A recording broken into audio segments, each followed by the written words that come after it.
Subversion is the term, if you look in a dictionary or criminal code to that matter, usually is explained as a part of activity to destroy things like religion, government, system, political, economical system of a country. And usually it's linked to espionage and such romantic things as blowing up bridges, sidetracking trains, cloak and dagger activity in Hollywood style. What I'm going to talk about now has absolutely nothing to do with the cliché of espionage or KGB activity of collecting information. So the greatest mistake or misconception, I think, is that whenever we are talking about KGB, for some strange reason, starting from Hollywood movie makers to professors of political science and quote-unquote experts on Soviet affairs, or Kremlinologists as they call themselves, they think that the most desirable thing for Andropov and the whole KGB is to steal blueprints of some supersonic jet, bring it back to Soviet Union and sell it to the Soviet military-industrial complex. It's only partly true.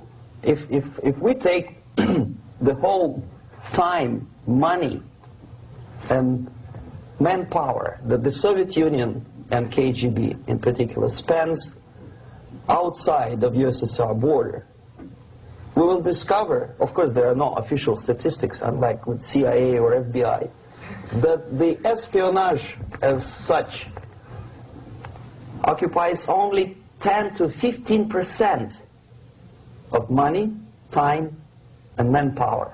15% of the activity of KGB.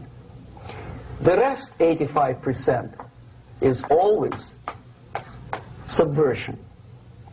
And unlike a dictionary of English, Oxford Dictionary, subversion in Soviet terminology means always a destructive, aggressive activity aimed to destroy the country, nation, or geographical area of your enemy. So there's no romantics in there, absolutely. No blowing up bridges, no microfilms in Coca-Cola cans, nothing of that sort. No James Bond nonsense. It's most of this activity is overt, legitimate, and easily observable if you give yourself time and trouble to observe it. But according to the law and law enforcement systems of the Western civilization, it's not a crime. Exactly because of misconception, manipulation of terms. We think that subverter is a person who is going to blow up our beautiful bridges. No. Subverter is a student who comes for exchange, a diplomat, an actor, an artist, a journalist like myself was 10 years ago.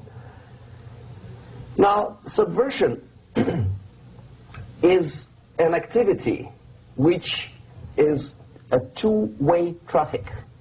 You cannot subvert an enemy which doesn't want to be subverted. If you know history of Japan, for example, before 20th century, Japan was a closed society.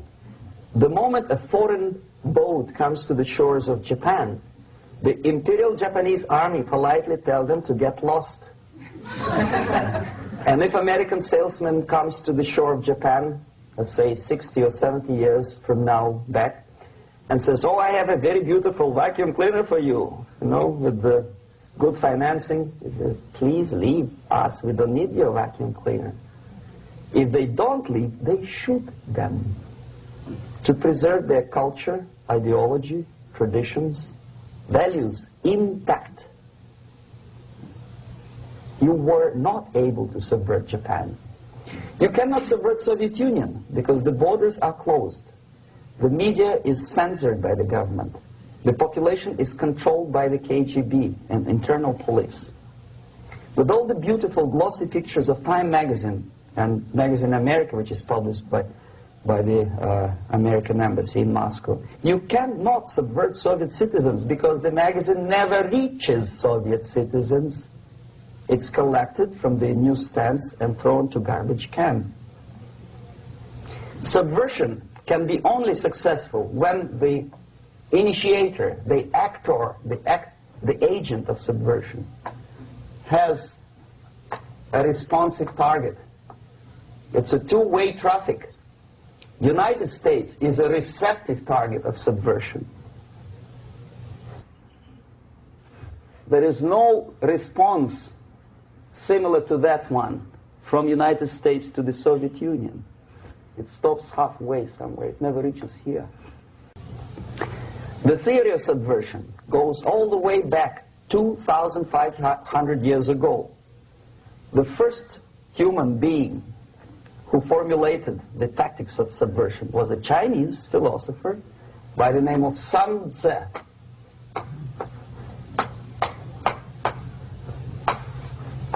2,500 years BC. He was an advisor for several imperial courts in ancient China. And he said, after long meditation, that to implement state policy in a warlike manner, it's the most counterproductive, barbaric, and inefficient to fight on a battlefield. You know that war is continuation of state policy, right? So if you want successfully to implement your state policy and you start fighting, this is the most idiotic way to do it. The highest art of warfare is not to fight at all, but to subvert anything of value in the country of your enemy, until such time that the perception of reality of your enemy is screwed up to such an extent that he does not perceive you as an enemy, and that your system, your civilization, and your ambitions look to your enemy as an alternative, if not desirable, then at least feasible. Better red than dead. That's the ultimate purpose, the final stage of subversion, after which you can simply take your enemy without a single shot being fired, if the subversion is successful. This is basically what subversion is.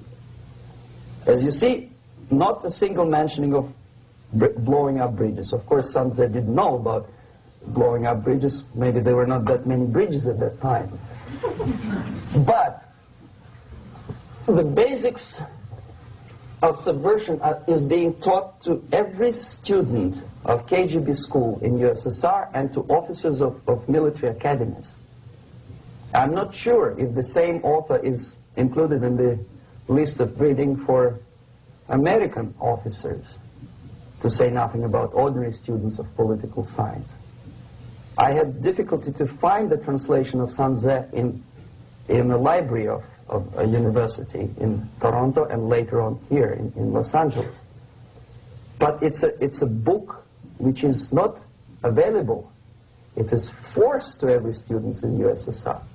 Every student who is taught to be dealing further in his future career with foreigners.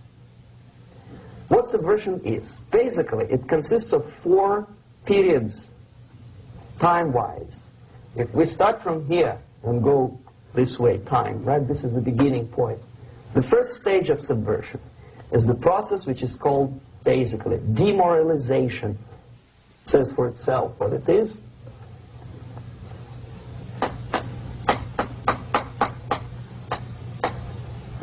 It takes from, say, 15 to 20 years to demoralize a society. Why 15 or 20 years? This is the time sufficient to educate one generation of students or children. One generation. One lifetime span of a person, a human being, which is dedicated to study, to shaping up the outlook, ideology, personality. No more, no less. Usually it takes from 15 to 20 years. What it includes? It includes influencing, or by various methods, infiltration, propaganda methods, direct contacts, doesn't really matter. I will describe them later. Of various areas where public opinion is formulated or shaped. Religion, educational system, social life, administration, law enforcement system, military, of course, and labor and employer relations, economy. Okay? 5 areas. I will not write them down because we will not have enough space. Sometimes when I describe all the methods, students ask me question, are you sure this is the result of the Soviet influence? Not necessarily. You see, the tactic of subversion, about which I'm talking, is similar to the martial art, the Japanese martial art. If some of you are familiar with that tactic, probably you will remember that if an enemy is bigger and heavier than yourself, it would be very painful to resist his direct strike. If a heavier person wants to strike me in the face, it would be very naive and counterproductive to stop his blow.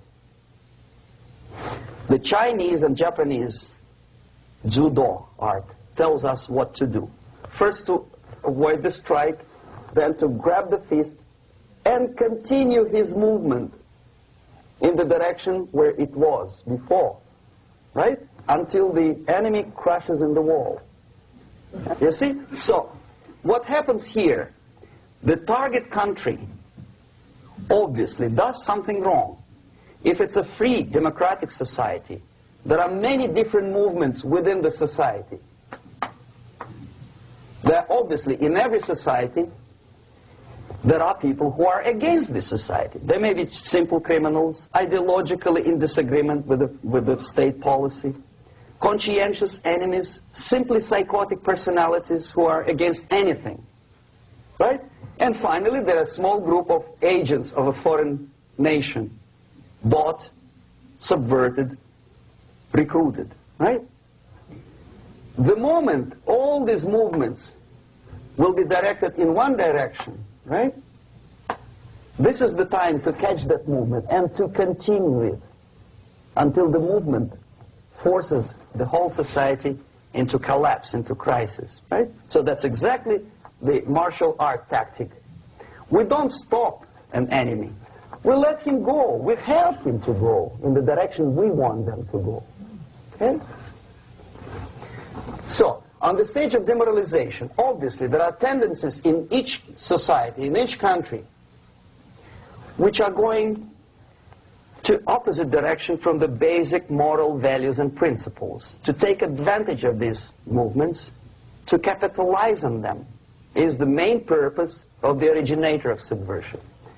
So we have religion, we have education, we have social life, we have power structure, we have labor relations, unions, and finally we have law and order. 1, 2, 3, 4, 5, 6. Okay? These are the areas of application of subversion. What it means exactly?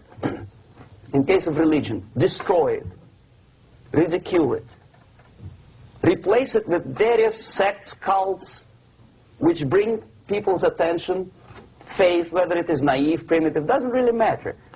As long as the basically accepted religious dogma is being slowly eroded and taken away from the supreme purpose of religion, to keep people in touch with the supreme being, that serves the purpose. Therefore, replace it, accepted, respected religious organizations with fake organizations. Distract people's attention from the real faith and attract them to various different faiths. Education. Distract them from learning something which is constructive, pragmatic, efficient. Instead of mathematics, physics, foreign languages, chemistry, teach them history of urban warfare, natural food, home economy, your sexuality, anything, as long as it takes you away, okay, Social life. Replace traditionally established institutions and organizations with fake organizations. Take away the initiative from people. Take away the responsibility from naturally established links between individuals, group of individuals, and society at large, and replace them with artificially, bureaucratically controlled bodies. Instead of social life and friendship between neighbors, establish social workers institutions. People who are on payroll of whom? Society? No. Bureaucracy. The main concern of social workers is not your family, not you, not social relations between groups of people. The main concern is to get the paycheck from the government. What will be the result of their social work doesn't really matter. They can develop all kind of concepts to show to the government and to the people that they're useful. Okay, away from the natural links, power structure. Okay, the natural bodies of administration, which are traditionally either elected by people at large or appointed by elected leaders of society, are being actively substituted by artificial bodies. The bodies of people, groups of people, whom nobody elected. Never. As a matter of fact, most of the people don't like them at all, and yet they exist. One of such group is media. Who elected them? How come they have so much power? Almost monopolistic power on your mind. They can rape your mind. But who elected them? How come they have a nerve to decide what is good and what is bad for the elected by you, president, and his administration? Who the hell are they? Spiro Agnew, who was hated by the liberal left, called them a bunch of enfeebled snobs. And that's exactly what they are. They think they know. They don't. The level of mediocrity. In a big establishment like New York Times, Los Angeles Times, major television network, you don't have to be excellent journalist. You have to be exactly a mediocre journalist. That's easier to survive. There's no competition anymore. You have your good, nice income, $100,000 a year. That's it. Whether you're better or worse doesn't really matter anymore. As soon as you're smiling to the camera and do your job. That's it. No more competition. Power structure slowly is eroded by the bodies and groups of people who do not have neither qualification nor the will of people to keep them in power, and yet they do have power. Okay. Together with that, there is another process. Law enforcement, law and order organization and structure is being eroded. For the last 20, 25 years, if you see old movies and new movies, you can see that in new movies, a policeman, an officer of the United States Army looks dumb, angry, psychotic, paranoid. A criminal looks nice, kind of, well, he smokes hash and shoots the whatever drug, but basically he's a nice human being. He's creative. And he's unproductive only because society oppresses him. Whereby a general of Pentagon is always, by definition, a war maniac. A policeman is a pig, rude policeman. He abuses his power. You know? A generalization like that. The hatred, the mistrust to the people who are supposed to protect you and enforce law and order. Moral relativity. The Angelo Buono process lasted 2 years in Los Angeles. Relativity. The Angelo Buono process lasted 2 years in Los Angeles. And yet there are still some lawyers who say, look, he's a nice character, as a matter of fact. There was some witness who said, also a criminal, who said, well, he's a nice guy. I asked him one day to burn a house of my enemy, and he wouldn't do it. He's a nice fella. Erosion. A slow substitution of basic moral principles, whereby a criminal is not a criminal, actually. He's a defendant. Even if his guilt is proven, there is still a doubt to kill or not to kill, to be or not to be. Thou shalt not kill, yes, but this line may not necessarily be applicable to a murderer. Thou shalt not murder. That should be the presumption, not that thou shalt not kill. Okay, labor relations. At this stage, within 15 to 20 years, we destroy the traditionally established links of bargaining between employer and employee. The classical Marxist-Leninist theory of natural exchange of goods. Person A has 5 sacks of grain and person B has 5 pairs of shoes. And the natural exchange without money is when they bargain between each other. And only with the introduction of the third force, C, an entirely third foreign stranger who says, no, don't give him 5 sacks of grain, give it to me, and you give me your 5 pairs of shoes, and I will distribute it accordingly, so that the economy will go. This is the death of natural exchange, death of natural bargaining. Well, trade unions were established 100 years ago. The objective was to improve working conditions and to protect the rights of workers from those employers who were abusing their right because they had more money. Objectively, at that time, initially, the trade union movement did work.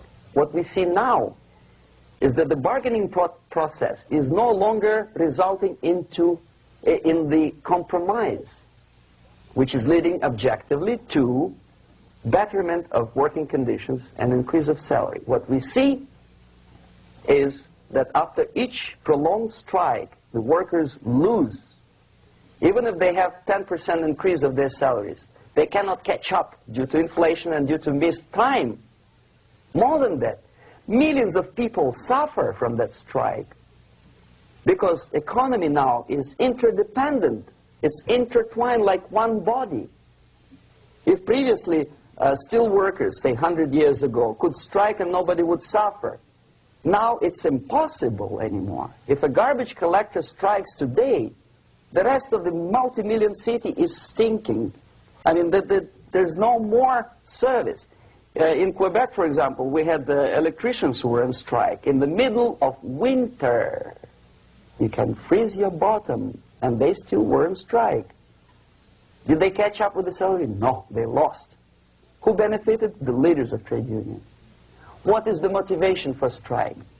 Improving of a workers' condition? No, obviously it's not. Then what is it? Ideology. To prove to these capitalists. And the obedient horde of workers, like sheep, follow these people. And they cannot disobey. Why? Because if they do, you know what happens to them. Pickets, murders, shooting truck drivers by picketers.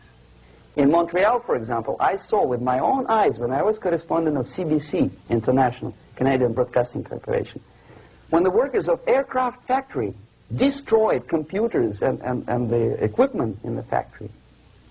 And the administration employed strike breakers. Their cars were turned upside down and burned.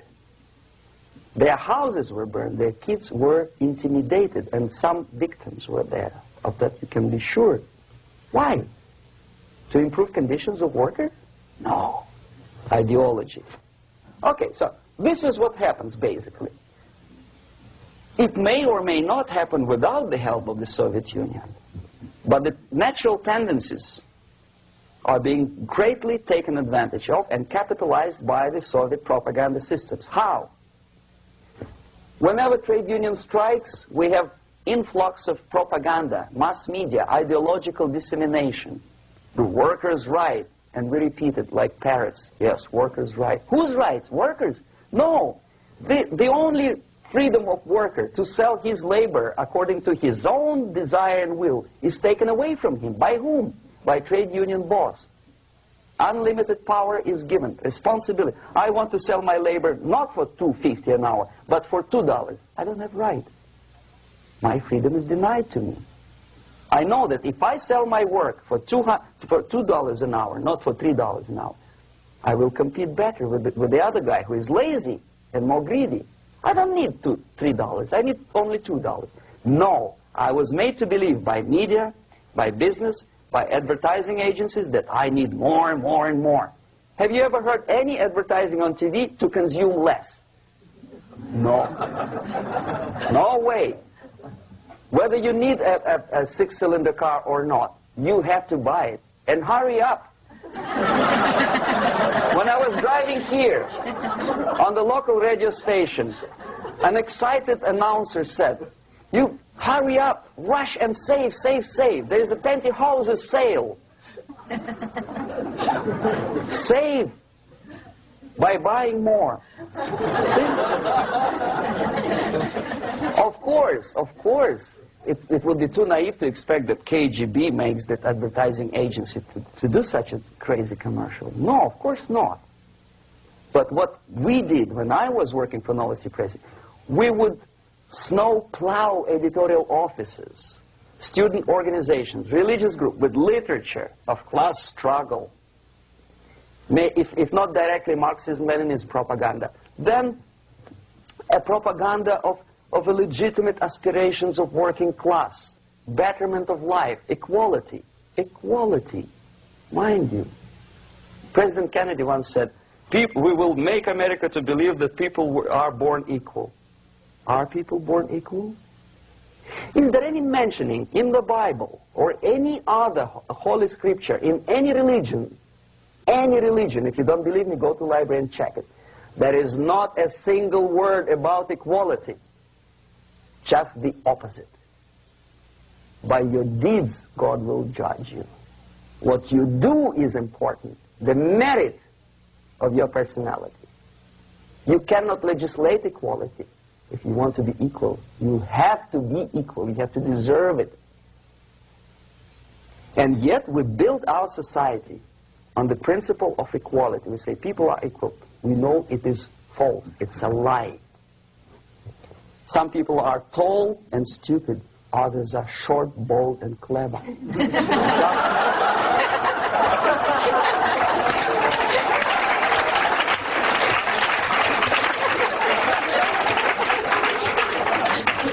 If we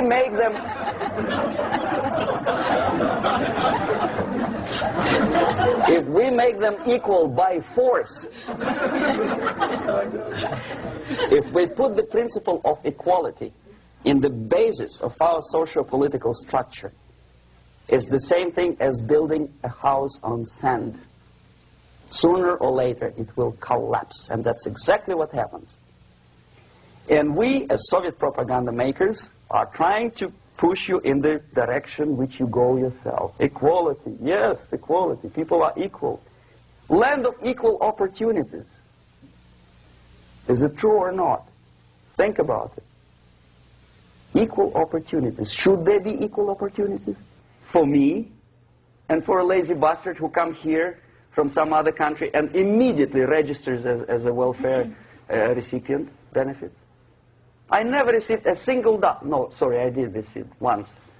But I never applied for welfare. For the 13 years, I took any job. Security guard, journalist, taxi driver, anything. Well, I was restless, but some people don't like it. They immediately. So why should we have equal opportunities? Why? The equal opportunity to excel. Equal opportunity in equal circumstances, yes, but we know people are different. To excel, yes, provided we reach the same level of excellency, perfection, which is hypothetical, distant future. Yes, maybe. But we know perfectly well that even with the best intentions, people could not be equal. Why should we have equality in the, say, legal system? Myself, I'm considering myself a law-abiding citizen, and a person who comes here to rob and shoot, say, the United States administration under Carter, imported thousands of Cuban criminals. They were non-criminals, yet they were accepted.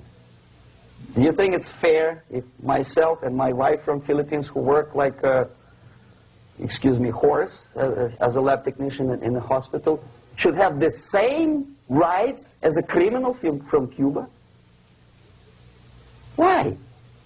And yet we repeat as parrots, equality, equality, equality. And the Soviet propaganda system helps us to believe that equality is something which is desirable. Democracy, as it was established by fathers of this country, of this system in the last century, is not equality. It's the system where different people, unequal people, have a chance to survive and help each other in constant competition, in constant perfection, not in equality, which is superimposed from a godfather or a nice person in Washington, D.C. And the absolute equality exists in Soviet Union, quote-unquote equality. Everybody is equal in dirt, except some people are more equal than the others in Politburo. So, the moment you bring a country to the point of almost total demoralization, when nothing works anymore, when you are not sure whether it is right or wrong, good and bad, but there's no division between evil and good, when even the leaders of church sometimes say, well, violence for the sake of justice, especially social justice, is justified in the countries like Nicaragua, El Salvador, well, maybe Rhodesia, and we listen to them and say, yeah, probably it's true. Is it true? No, it is not true. Violence is not justified, especially for the sake of quote-unquote social justice introduced by Marxist-Leninists, that is my former colleagues from Novosti Press Agency. Okay, so we reached that point. The next step is destabilization.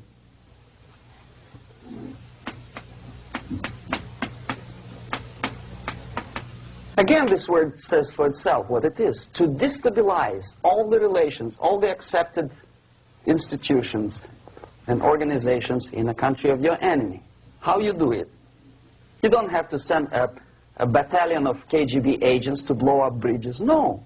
You let them do it themselves. The area of application is, again, it's narrower now. Not like the previous case. The overt legitimate actions of the KGB in this case would be hardly noticeable. There is no crime if a professor who recently went to USSR introduces a course of Marxism-Leninism in a Californian college, for example. Nobody is going to come to his doorstep and say, okay, mister, come, you are under arrest. No, it's not a crime. It's not even considered a moral crime against your country. So the area of application here is narrowing down to economy, again labor relations, right? To law and order, plus military. And economy, law and order. Yes, and again the media, but wider scope, little bit different. I'll explain later. Okay, basically 3 areas. Economy. The radicalization of bargaining process. If on that stage we still could achieve, theoretically, some positive compromise between the negotiating sides with say, the arbitrary, introduction of arbitrary judges, a third side, objectively judging the demands of both sides. Here it's radicalization. On the stage of destabilization, we cannot come to compromise even within a family. The husband and wife couldn't figure out which is better. Husband wants his kids to eat at the table, and wife wants a child to roam around the room and drop food all over the floor. They cannot come to compromise unless they start a fight. It's impossible to reach a compromise, constructive compromise, between neighbors. Some people say, I don't like you to watering your lawn at that time because exactly at that time I'm walking my dog and he's getting nervous. He cannot pass his bowels, you know. So they cannot compromise. They go to a civil court or something like that. radicalization of human relations. No more compromise. Fight, fight, fight. The normal, traditionally accepted relations are destabilized.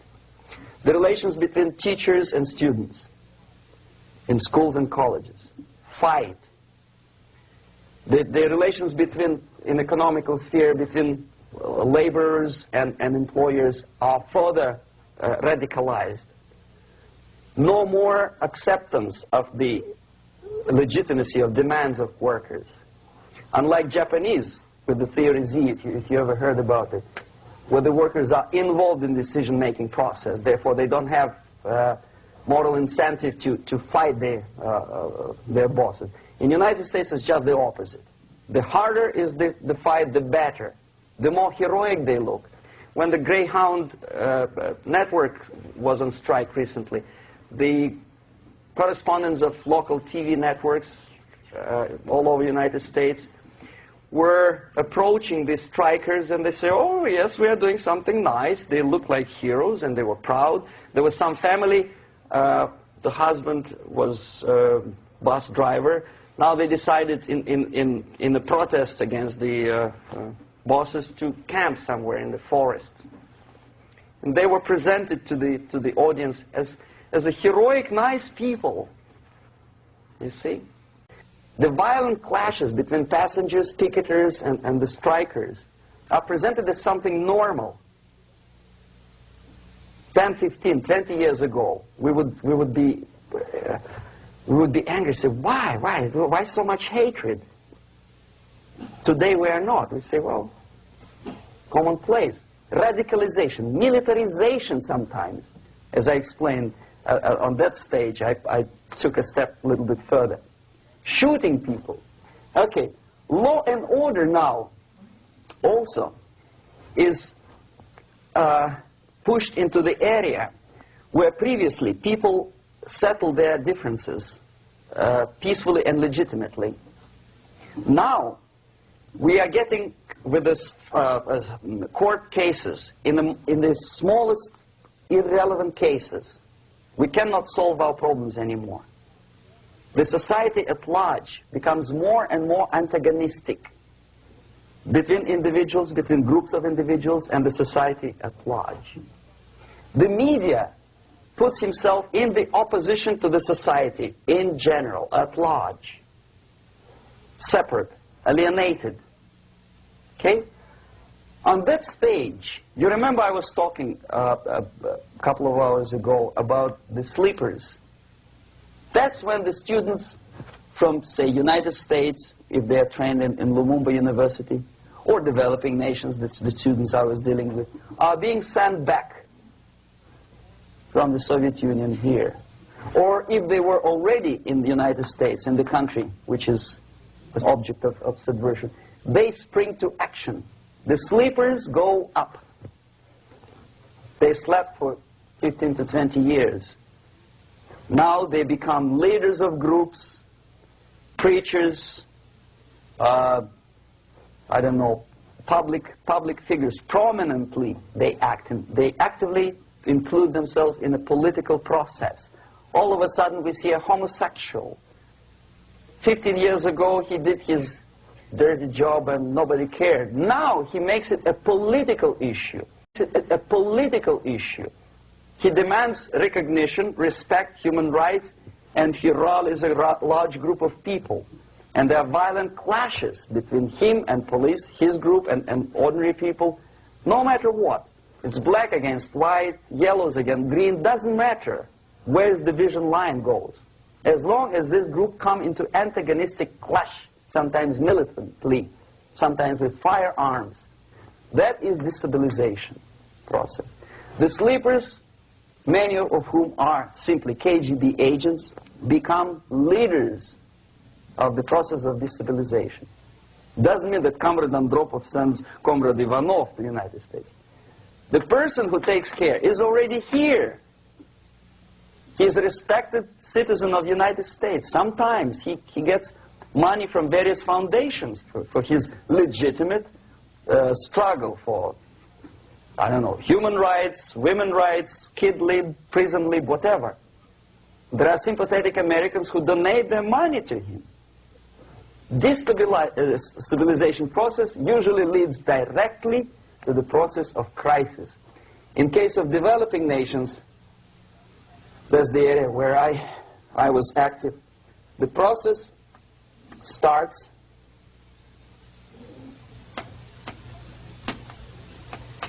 when the legitimate bodies of power, the social structure collapse. It cannot function anymore.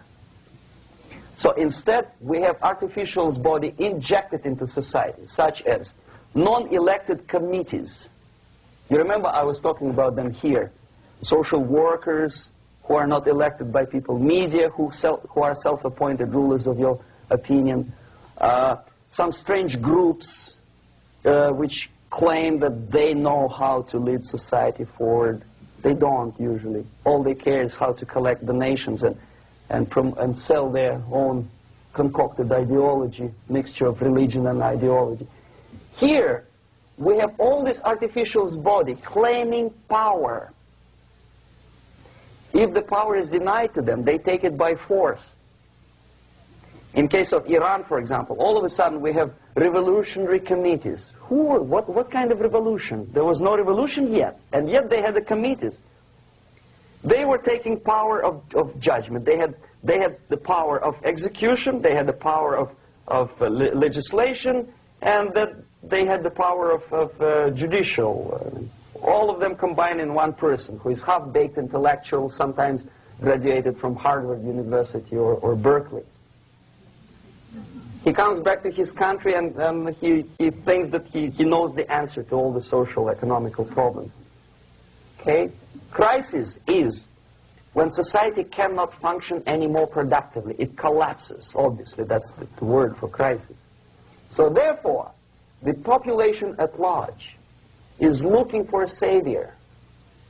The religious groups are expecting a Messiah to come. The workers say, we have family to feed.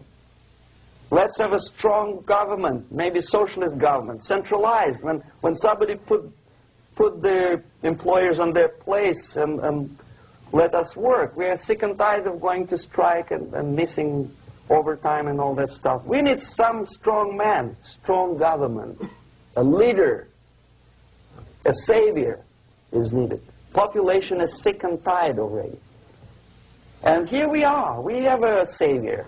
Either a foreign nation comes in, or the local group of leftists, Marxists, no matter what they call themselves, Sandinista, a reverend or some sort, Bishop Muzureva, like in Zimbabwe, doesn't matter. A savior comes and says, I will lead you. So we have two alternatives here. Civil war and invasion. Okay? See how it goes? Civil war, we know what it is. Lebanon is the best example. The civil war, which was artificially implanted in Lebanon by injection of force of PLO, Palestinian Liberation Organization. Invasion we have in many other countries like Afghanistan, name any East European country, it was invaded by the Soviet army. But the result is the same. The next stage is normalization. Normalization is a very ironic word, of course. It is borrowed from 1968 situation in Czechoslovakia, when the Soviet propaganda and after them New York Times declared the country is normalized. The tanks moved into Prague, so there's no more Prague Spring, there's no more violence. Normal, normalization. At that stage, the self-appointed rulers of the society don't need any revolution anymore. They don't need any radicalism anymore. So this is the reverse from destabilization. Basically, it is stabilizing the country by force. So all the sleepers and activists and social workers and liberals and homosexuals and professors and Marxists and Leninists are being eliminated physically sometimes. They've done their job already. Okay? They are not needed anymore. The new rulers need stability to exploit the nation, to exploit the country, to take advantages of the victory.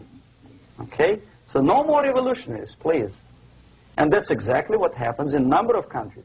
You remember Bangladesh? This is the crisis in which I was instrumental. First they had Mujibur Rahman. In 1971, he was the leader of People's Party, Awami League, with mustache like Stalin. He was in Russia many times. In 5 years, he was shot by his former colleagues, Marxists. He fulfilled his function. In Afghanistan, it happened 3 times. First there was Taraki, then there was Amin, now there's Babrak Karmal. They killed each other successively, one after another. The moment he fulfills his duty, the first one demoralized country, the second destabilized, the third one brought it to crisis. Goodbye, comrades. Babrak Karmal comes from Moscow and put into the seat of power. Same thing happened in Grenada recently. Maurice Bishop, Marxist, was killed by Austin, what's his name, General something, who was also a Marxist. Right? So no more revolutions, please. Normalization now. From now on, no more strikes, no more homosexuals, no more women lead, no more kid lead, no more lead, period.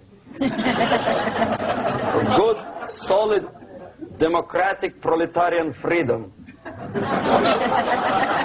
That's it. Now, to reverse this process takes enormous effort. When today, United States had to invade Grenada to reverse the process of subversion. Some people say, boy, this is not good, it's not kosher to invade the beautiful country, island of Grenada. Well, why didn't you stop the process here, when Grenada was just approached by leftists? Why not to prevent Maurice Bishop to come in power in the first place? Did Grenadians want him? Very questionable. They didn't know who was Maurice Bishop in the first place. He came to power by coup d'etat himself. Okay? No, we let the situation develop further and further and further until the crisis and normalization very soon. And then the United States decided to invade country, discovering that the country was absolutely a military base for the Soviet Union. Of course it's a drastic measure. Of course it's a pity that Marine Corps had to lose, what, 17 lives. Very bad. Why not to stop the process before it comes to crisis? Oh, no, intellectuals will not let you. It's interference into domestic affairs. They're very careful not to let American administration to interfere in domestic affairs of Latin American countries. They don't mind Soviet Union interfere in these affairs.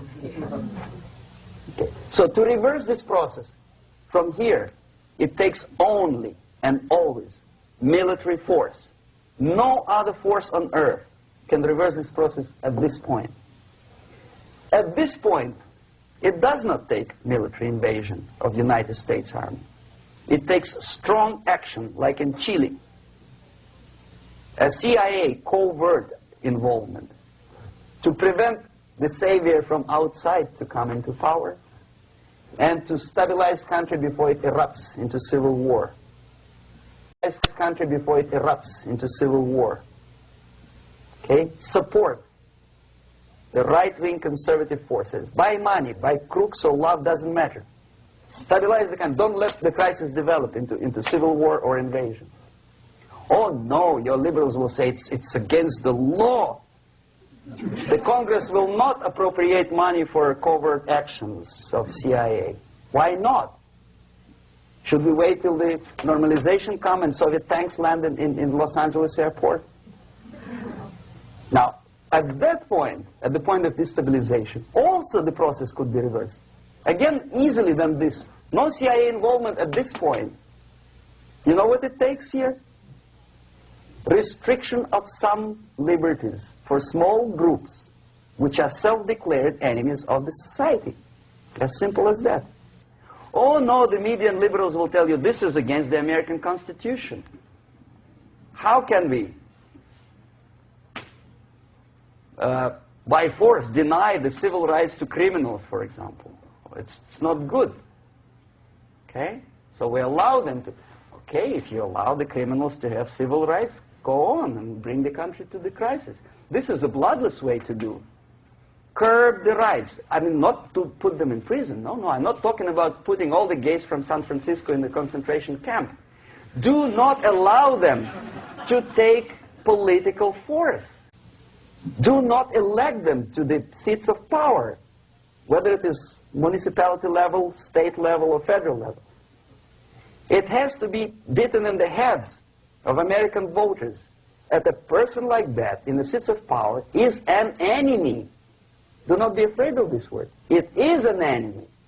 If he is not an enemy here, he will be here. Later on, he will be shot, of course. But at this point, he is an enemy. Okay?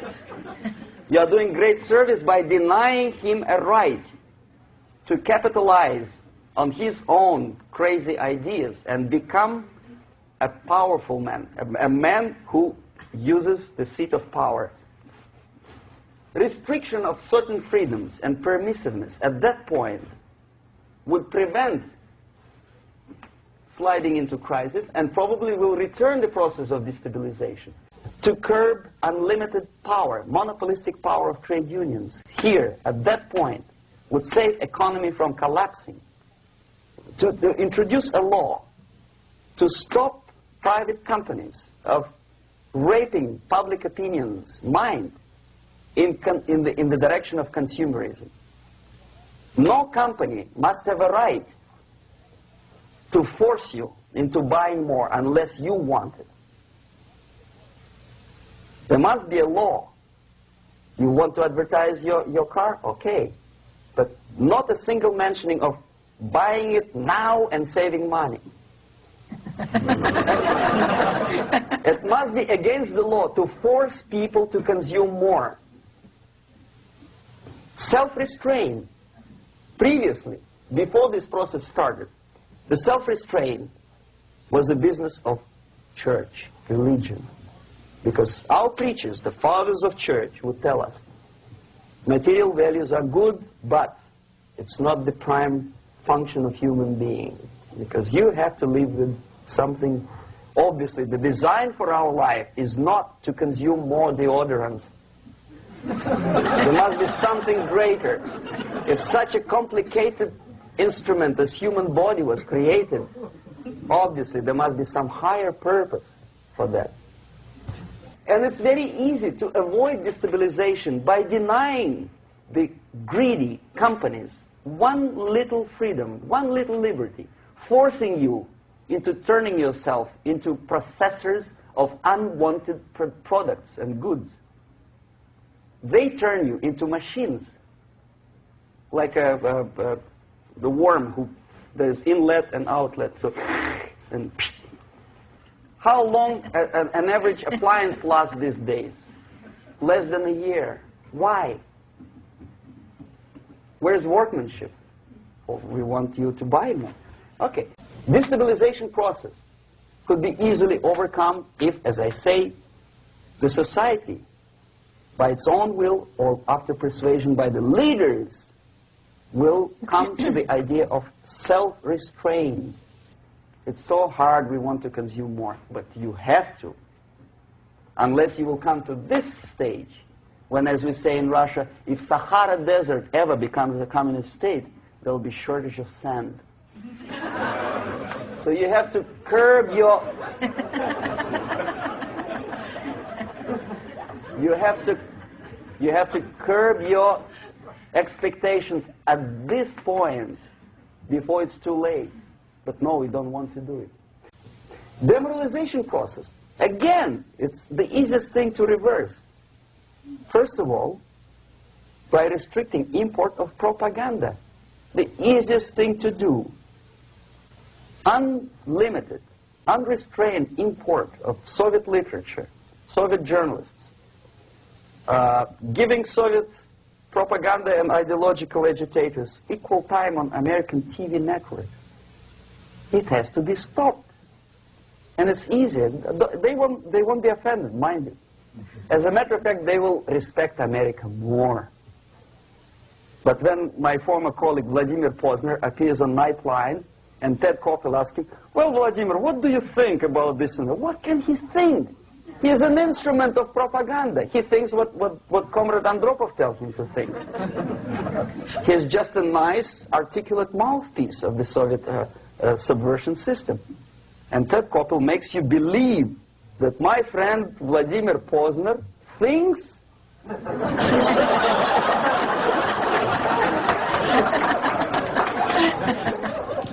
the process of demoralization may not have started at all if at that point the country, which is a recipient of subversion, actively, not violently, but actively, prevents importation of foreign ideology.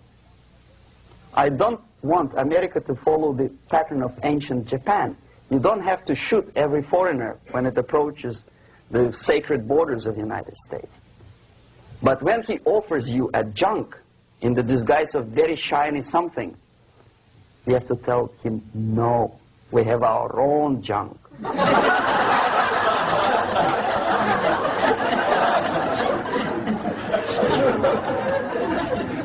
If at that point the society is strong, brave, and conscientious enough to stop importation of ideas which are foreign,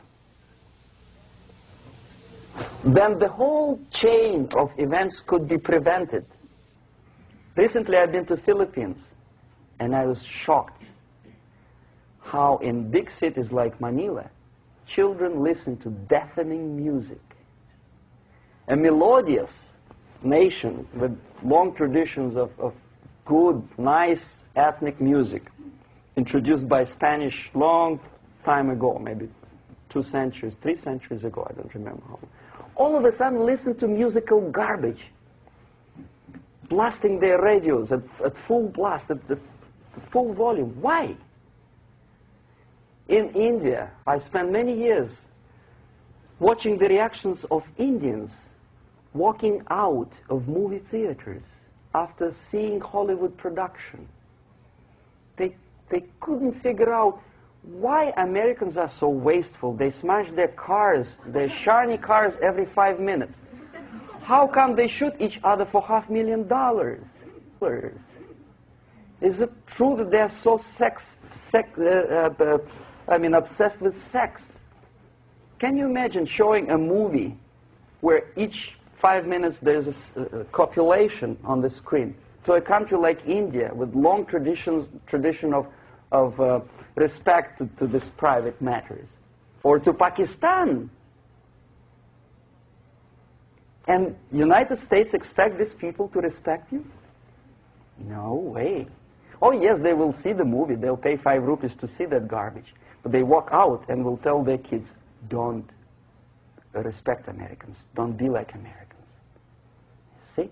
So, the process of demoralization could be stopped right here, both as an expert and as an import.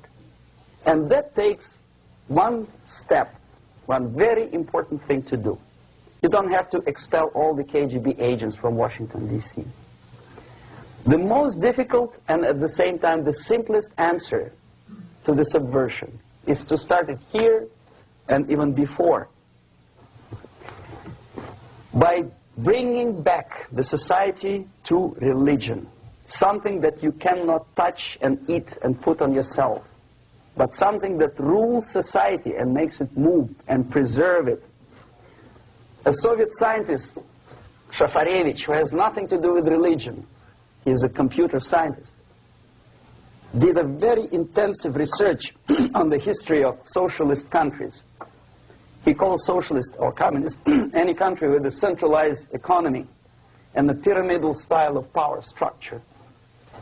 And he discovered, actually he didn't discover it, he just brought to attention of his readers, that civilizations like Mohenjo-Daro in the river Indus area, like Egypt, like Maya, Incas, like Babylonian culture, collapsed and disappeared from the surface of Earth The moment they lost religion, as simple as that, they disintegrated. Nobody remembers about them anymore. Well, distantly. So, the ideas are moving society and keeping mankind as a society of human beings, intelligent, moral agents of God. The facts, the truth, the exact knowledge may not. All the sophisticated technology and computers will not prevent society from disintegrating and eventually dying out. Have you ever met a person who would sacrifice his life, freedom, for the truth like that? This is truth. I never met a person who said, this is truth and I'm ready to shoot me. To defend the truth. Right? But millions sacrifice their life, freedom, comfort, everything for things like God. Like Jesus Christ. It's an honor. Some martyrs in the Soviet concentration camp died. And they died in peace. Unlike those who shouted, "Long live Stalin," knowing perfectly well that he may not live long. Something which is not material moves society and helps it to survive.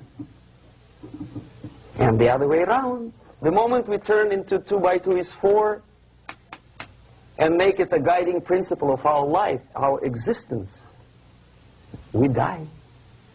Even though this is true, and this we cannot prove. We only can feel and have faith in it. So the answer to ideological subversion, strangely enough, is very simple. You don't have to shoot people, you don't have to aim missiles and Pershings and cruise missiles at Andropov's headquarters. You simply have to have faith and prevent subversion. In other words, not to be a victim of subversion. Don't try to be a person who in judo is trying to smash your enemy and being caught by your hand. Don't strike like that. Strike with the power of your spirit and moral superiority. If you don't have that power, it's high time to develop it. And that's the only answer. That's it. Thank you.